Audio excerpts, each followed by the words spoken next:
ആദ്യമൊക്കെ ഞാൻ വിചാരിച്ചിരുന്നത് സാമ്പാർ ഉണ്ടാക്കാൻ ഭയങ്കര കഷ്ടപ്പാടാണെന്ന്. പക്ഷെ ഇങ്ങനെ ഉണ്ടാക്കിയതിന് ശേഷം എനിക്ക് മനസ്സിലായി നമ്മളുടെ ഒരു സാധാരണ ദാൽ കറിയോ മോര് കാച്ചുന്ന അത്ര ഈസിയാണ് സാമ്പാർ വെക്കണത്.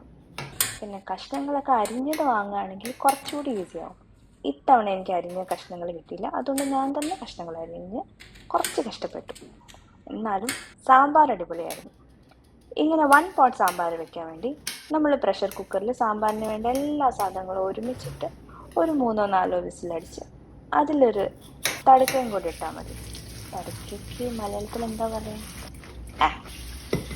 1 പോട്ട് ഈസി സാമ്പാർ വെക്കാൻ വേണ്ടി നമ്മളൊരു പ്രഷർ കുക്കറിലേക്ക് അരിഞ്ഞു വെച്ച കഷ്ണങ്ങളും പിന്നെ കുതിർത്ത് വെച്ച പുളിയും കുതിർത്ത് വെച്ച ദാലും, അതായത് പരിപ്പ്, പിന്നെ നമുക്ക് വേണ്ട പൊടികൾ, അതിൽ മെയിൻ സാമ്പാർ മസാലയാണ്.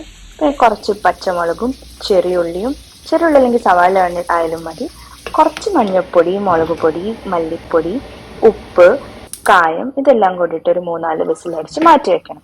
ഇനി നമുക്ക് കടുക് വറുക്കാനായിട്ട് കടുക്, ചുമന്ന മുളക്, സവാള, കറിവേപ്പില, ഇത്രയും മതി.